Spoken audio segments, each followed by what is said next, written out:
Any comments or questions from committee members? Senator Bell.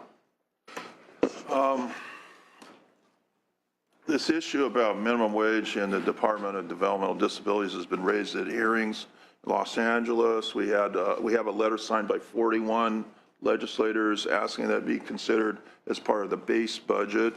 And we hope that in Governor's May revise that particular issue be addressed, because unlike a regular state department, these are, the state decide when they set up the Latterman Act to have these nonprofit, the 21 nonprofit regional centers operate the state Latterman Act responsibilities. And as pointed out, they haven't had a COLA, unlike other departments, for quite a long time. So it's my feeling that those programs should be as part of the base budget. And when federal and state minimum wage increases occur, that should be considered as part of the base budget. I don't know what the chairman thinks, but that is my hope, that we don't have to, when a federal or a state minimum wage law goes into effect, that the people that provide services in this department have to come here and lobby for the compensation to cover that, or have that be absorbed into their budget, because all that means is less services for the Department of Developmental Services. So I think it should be part of the base budget. Is there, we'll find out, I guess, in the May revise, I guess, but you are looking into that, correct? We have a letter signed by 41 legislators on this issue. Would you like to respond? I mean, not much to respond, except that, yes, I mean, the May revision is being developed currently, and we are looking at all kinds of issues. This will be one of them.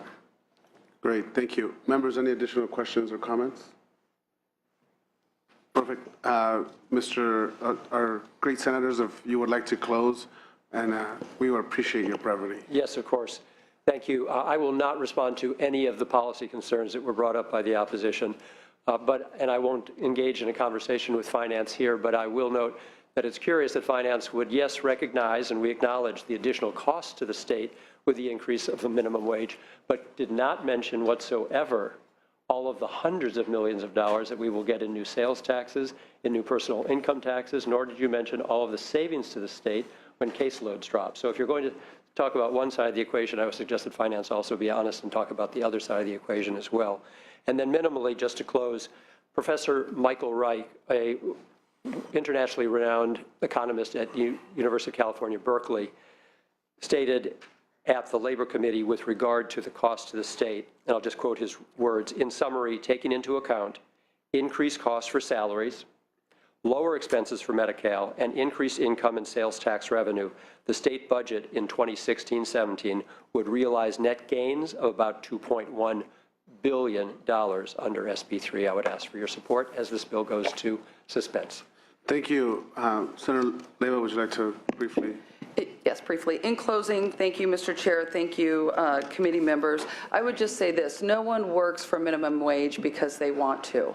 As we have seen good union jobs decrease over the years, we have seen the wage income gap grow, which puts us as legislators in a very interesting predicament. We are forced to look at legislation to raise the minimum wage because employers, corporations, aren't paying livable wages to their employees. So I know this is a difficult decision, but I would say let us be bold in our decision making. Let us think about everyone who will be affected by this. Thank you, and I request your aye vote. Thank you, Senators. As you know, this bill meets our suspense requirement. We are going to continue to have the dialogue and discussion as this bill during the suspense process. So I look forward to having that conversation with both of you. Without objection, this bill will move to suspense to further the dialogue on this important issue. Thank you. Thank you, Mr. Chair. Thank you. Next, we have Senator Monning.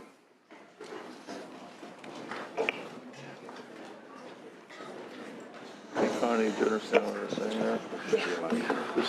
Good morning, Mr. Chair, members. This is a due pass recommendation. Senator Monning, go ahead.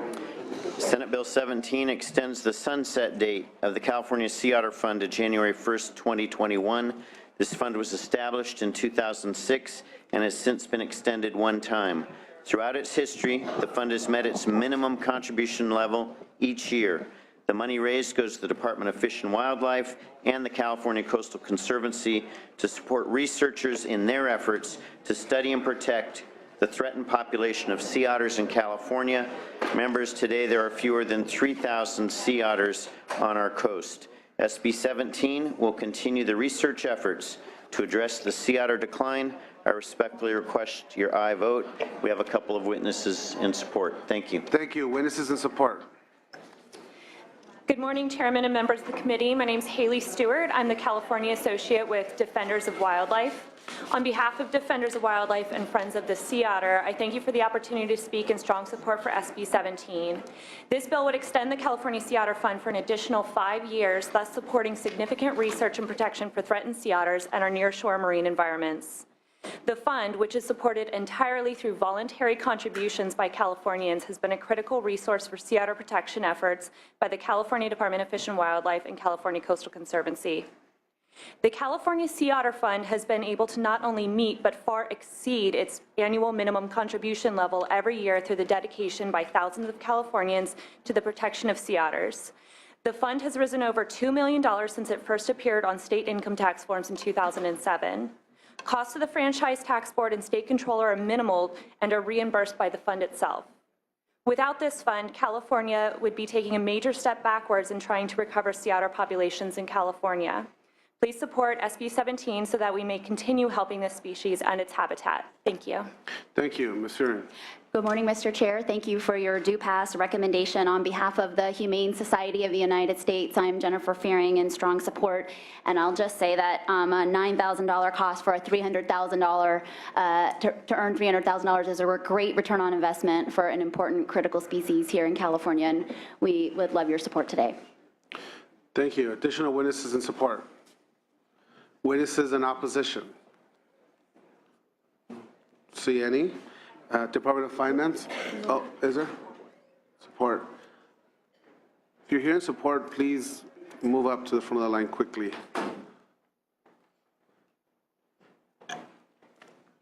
I'm sorry, it's my first time here.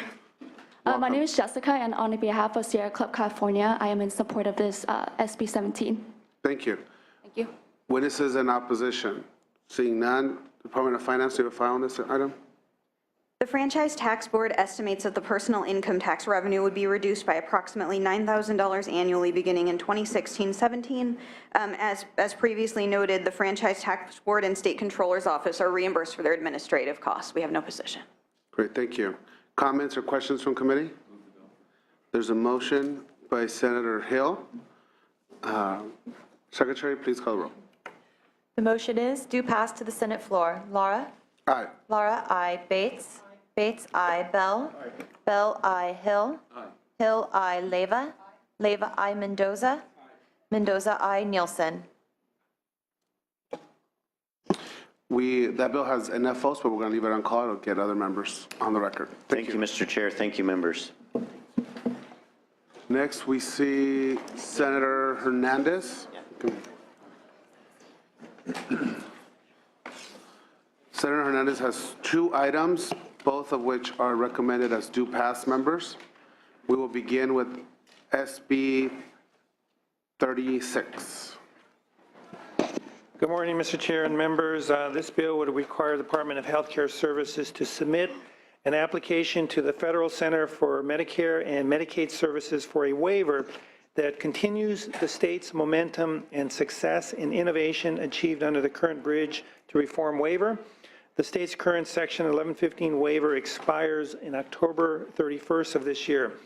This bill and AB 72 BONTA are the 2 vehicles to make the necessary legislative changes to implement the new waiver.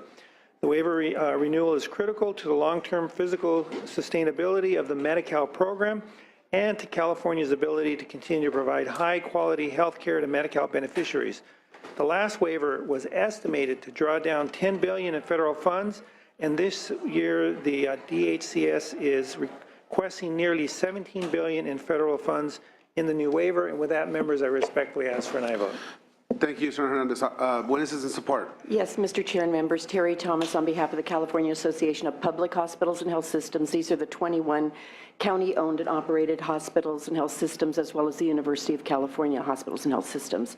We are in strong support of this measure. It provides critical and core funding for the operation of the county hospitals in order for us to continue to serve the poor and the uninsured. We think it's really important to keep this bill moving so that it's positioned appropriately when we're ready to take it to the governor and draw down the final funds from the federal government. Thank you. Thank you. Michelle Cabrera with SEIU California. Good morning, Chair and members. And SEIU also strongly supports this proposal. It is obviously a spot bill, and we will work out the details as negotiations progress with the federal government. But at the end of the day, this represents a significant federal investment in both our Medi-Cal program as well as uninsured care in California. And for those reasons, we're in strong support of the state's application and this bill moving forward. Thank you. Thank you. Additional witnesses in support on this item? Witnesses in opposition? Finance, do you have a file on this item? No file. Members, comments, questions? So motion by Senator Leyva. It is a due pass recommendation, members. Secretary, please call the roll. The motion is due pass to the Senate floor. Laura? Aye. Laura, aye. Bates? Bates, aye. Bell? Bell, aye. Hill? Hill, aye. Leyva? Leyva, aye. Mendoza? Nielsen? Currently 5-0. We'll keep that roll open to allow other members to add on. Thank you. SB 275, Senator Hernandez. Thank you, Mr. Chair and members. This bill directs the Office of Statewide Health Planning and Development to adopt a regulation that would add physician identifiers to the list of data elements that hospitals and surgical centers are already collecting and reporting. Physician community has expressed concern about ensuring the accuracy of this information and protecting against the misuse of this data by ensuring that any public disclosure includes risk adjustment and a process for physicians to challenge that data. As I stated in the policy committee, I'm committed to working with the physician community on addressing their concerns and adding appropriate protections on the use and collection of the data in this bill. And with that, I respectfully ask for an aye vote. Thank you. Witnesses in support of the measure? Michelle Cabrera with SEIU California. Again, Chair and members, thank you so much. We also support this measure. We think that understanding healthcare quality requires greater transparency. A RAND report found that of the 48 states that currently collect this sort of data, all of them include physician identifiers except for California, and we think that it would be a fairly easy step for providers to add this data as it's currently already being done elsewhere, and we ask for your support. Thank you. Additional witnesses in support? Witnesses in opposition?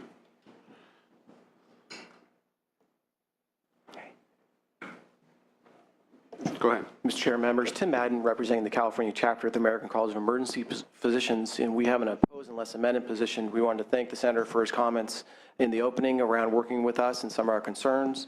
Specifically, when it comes to an outcome, if you have multiple physicians working on a patient, for example, if you come into the emergency department, the emergency physician might work on you, an orthopedic surgeon might work on you, as well as other physicians. How do you attribute those outcomes to one physician? We look forward to working with the senator as we move down the policy road. Thank you. Thank you. Additional witnesses in opposition? Seeing hearing none, Finance? The Department of Finance is neutral on this bill because collecting information on physician identifiers could further assist consumers in making health decisions, and the bill's costs associated with it are minor and one-time in nature.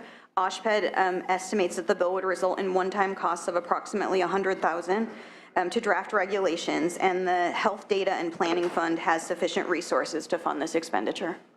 Great, thank you. Members' comments or questions on this item? There's a motion by Senator Mendoza, and again, this is a due pass measure. Secretary, please call the roll. The motion is due pass to the Senate floor. Laura? Aye. Laura, aye. Bates? Bell? Bell, aye. Hill? Hill, aye. Leyva? Leyva, aye. Mendoza? Mendoza, aye. Nielsen?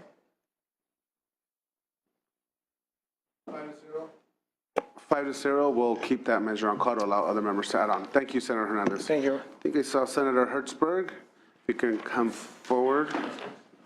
Members, this is file IDA SB 621. Senator Hertzberg, please, floor is yours. Thank you, Mr. Chair and members. This is the SB 621 is sponsored by the Los Angeles County District Attorney Jackie Lacey, and as the analysis indicates, it would expand the authorized use of funds from the mentally ill offender crime reduction grant program to include diversion programs that offer appropriate mental health treatment services. It is supported by the California Medical Association, the District Attorneys Association, Los Angeles County, Long Beach Police Officers Association, in case that's relevant, Santa Ana Police Officers Association, among others.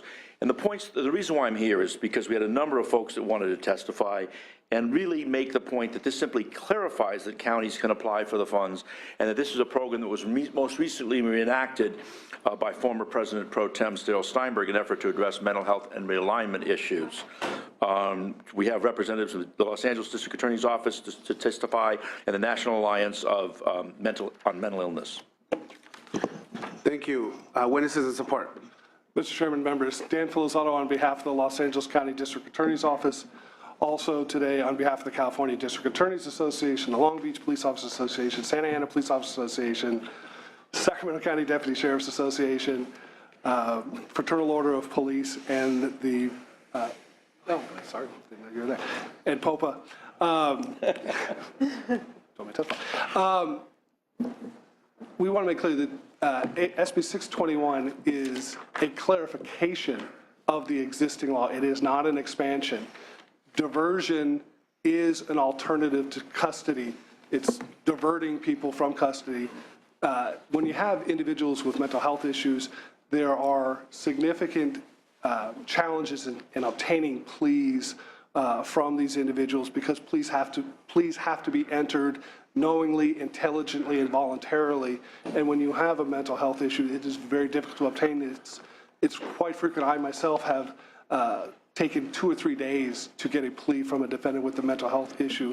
When these happens, defendants' cases get put over. They have to stay in the county jail. It's a cost to the counties. They decompensate while they're in county jail. So we believe that it's very important that SB 621 be approved to clarify that diversion is an alternative to custody and be allowed to apply for more grants. Thanks, Dan. Go ahead. Mr. Chair, members, Khalif Asagai on behalf of NAMI California. NAMI California is the state affiliate of the National Alliance on Mental Illness. We're the largest grassroots mental health organization in the nation. In California, we represent 19,000 members across 58 counties and 61 affiliates. We're here in strong support of SB 621 by Mr. Hertzberg. We appreciate you introducing this measure. I'll echo the comments of my colleague, but also add that we stand for the decriminalization of mental illness, and we believe that the ability to divert in a pre-plea setting is the most cost-effective way to deal with individuals who end up interacting with the criminal justice system as a result of their mental illness. There is an inadequate system of care here in California, which I know we're all working hard to address, but in the meantime, these unfortunate situations where individuals first contact an opportunity to access care is with the criminal justice system, they should not be subjected to incarceration when there are clear alternatives through diversion for them to go straight to treatment. Treatment is a more cost-effective measure than holding these folks in cells, and so we believe that this will be a cost-saving measure overall, and also that it's clarifying the SB 1054 from last year, which we were strong supporters of. So thank you. We urge your vote. Thank you. Next one is Natasha Minsker, the American Civil Liberties of California, in support. SB 621 should, in fact, be a fiscally neutral bill. To be clear, what diversion means is that instead of sending someone to jail, we are sending them to treatment through community-based alternatives and supportive housing. It is, in fact, the difference here is that the word diversion means we are sending them at an earlier stage in the proceeding and, in fact, getting them out of jail sooner. And so it is the quintessential alternative custody program. Former Sheriff of LA, Sheriff Lee Baca, described Los Angeles Jail as the largest mental health facility in the nation. And this bill is an important step to changing that and getting people the treatment they need. It is, in fact, been shown that diversion for mentally ill offenders actually saves the state money because it has better results. It leads to reduced recidivism, which means both savings to the state and savings to the community through reduced crime. It is an important step to having safer and healthier communities, and at no cost to the state. Thank you. Great, thank you. Additional witnesses in support? We can be brief.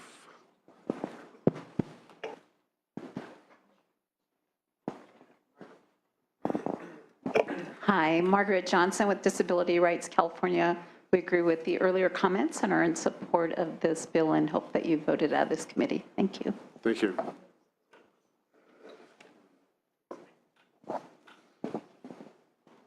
Good morning, Mr. Chair and members. Kathy Christian representing Marin and Contra Costa counties, two different size counties. Both of them strongly support this bill. I just want to point out that Marin, a small county, had a similar program back in 2007 in their juvenile probation division and linking juveniles to mental health services in the community, and saw a dramatic drop in the recidivism rate. So we strongly urge you to support this bill. Thank you. Mr. Chairman, Senators Alan Fernandez on behalf of the Los Angeles County Board of Supervisors in strong support for the reasons already mentioned. Thanks. Rusty Salix, California Council of Community Mental Health Agencies and Mental Health Association of California, and also as the person who drafted the original mentally ill crime reduction grant program, IOCR. I didn't realize this wasn't already included, so this is correcting my own drafting error, so it's a very important bill. It's your fault. Stuart Thompson on behalf of the California Medical Association in strong support. Lastly, Ryan Sherman on behalf of the clients already stated by my colleague, Mr. Felizzato. Law enforcement strongly supports this legislation. Thank you. Additional witnesses in support on this item.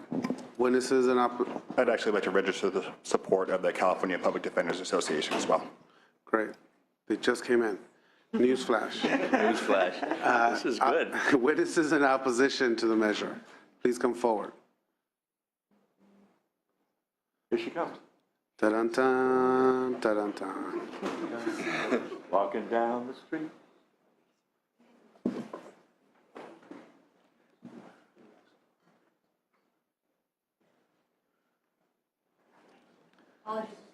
Mr. Chairman, members, Christy Baumer representing the California Professional Firefighters.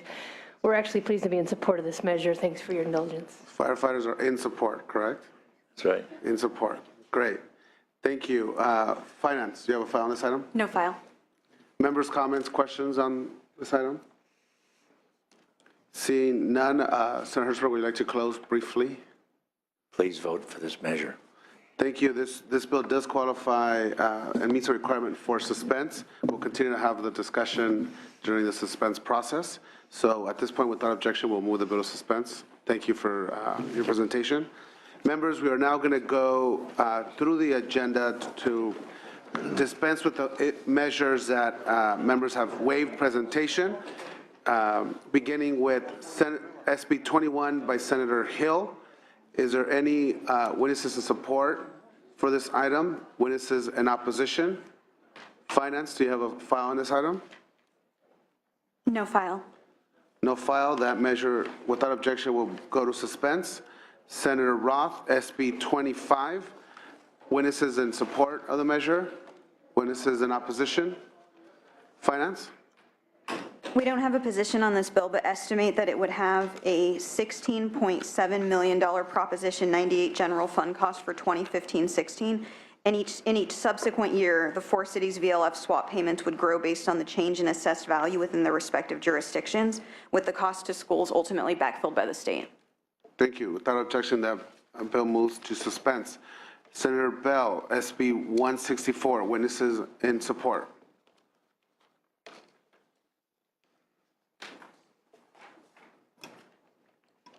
Very briefly, Sean Rondo with the California Peace Officers Association, proud to support. Thank you. Witnesses in opposition? Finance? No file. No file. Without objection, we'll move that item to suspense. SB 326. Witnesses in support? Witnesses in opposition? Finance? The Department of Finance is neutral on this bill, but is concerned about the extensive use of traffic penalties as a funding mechanism for state programs. We note that the bill results in additional annualized revenue of approximately $11.3 million in the Emergency Medical Air Transportation Act Fund. Thank you. Without objection, that bill would move to suspense as well. SB 174 by Senator Wolk. Witnesses in support. Witnesses in opposition. Finance. No file. No file. Without objection, we'll move that item to suspense. SB 199, Senator Hall. Witnesses in support. Witnesses in opposition. Finance. No file. Without objection, we'll move this item to suspense. Senator Carol Liu, SB 219. Witnesses in support. Witnesses in opposition. Finance. We don't have a position on this bill, but note that CDCR is still evaluating the feasibility of the timelines required in this measure. At this time, it's not clear if additional staff would allow the department to meet the timelines or if they may just be operationally infeasible. Great, thank you. With that, without objection, that bill will go to suspense. SB 224 by Senator Liu. Witnesses in support. Witnesses in opposition. Finance. No file. No file. Without objection, we will move this bill to suspense. Senator Gaines, SB 250. Witnesses in support. Witnesses in opposition. Finance. No file. File. Without objection, we'll move that bill to suspense. Senator Block, SB 369. Witnesses in support. Witnesses in opposition. Finance. We don't have a position on this bill currently, but note that it would create a state reimbursable mandate that could cost tens of thousands of dollars in Proposition 98 General Fund by requiring schools to identify pupils of military families. The Department of Education also estimates that the bill would cost $15,000 in non-Proposition 98 General Fund to modify CalPADs to meet the requirements. Without objection, this bill moves to suspense. SB 599 by Senator Mendoza. Witnesses in support. Witnesses in opposition. Finance. We don't currently have a position, but we note that costs related to this bill are difficult to quantify because the calculation parameters contained in this measure are vague and ambiguous. However, in general, any changes to the state's current contracting practices could result in additional costs to the state due to delays in contract awards and increased administrative workload. Thank you. Without objection, we'll move that bill to suspense. SB 645, Senator Hancock. Witnesses in support. Witnesses in opposition. Finance. The Department of Finance is opposed to this bill because it reduces LEA's discretion over spending priorities. This bill appropriates $54 million in Prop 98 General Fund for 2015-16, continuously appropriates $72 million in additional ongoing Prop 98 General Fund beginning in 2016-17 and commencing in 2017-18 requires the Department of Finance to apply a positive COLA. The bill effectively redirects Proposition 98 General Fund that would be available to implement the LCFF to augment ACES funding instead. Thank you. Without any objection, the bill will move to suspense. Last item on our agenda for today, SB 646, Senator Jackson. Witnesses in support. Witnesses in opposition. Finance. The Department of Finance is in support of this legislation because it conforms to federal legislation that requires all states to enact the Uniform Interstate Family Support Act amendments as a condition of continuing to receive federal funds for child support programs. Failure to enact these amendments during this legislative session would result in the loss of federal child support funding. Thank you. Without objection, that bill goes to suspense. Members, we are now going to go back to the due pass items to ensure we have everybody on record, beginning with Senator Moning's bill, SB 17. Secretary, please call the roll. Nielsen?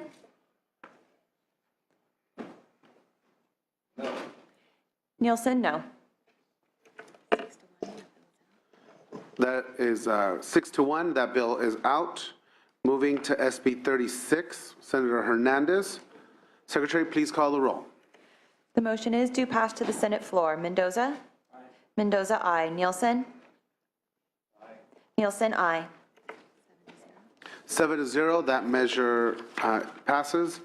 SB 275, Senator Hernandez. Secretary, please call the roll. The motion is due pass to the Senate floor. Bates? Nielsen?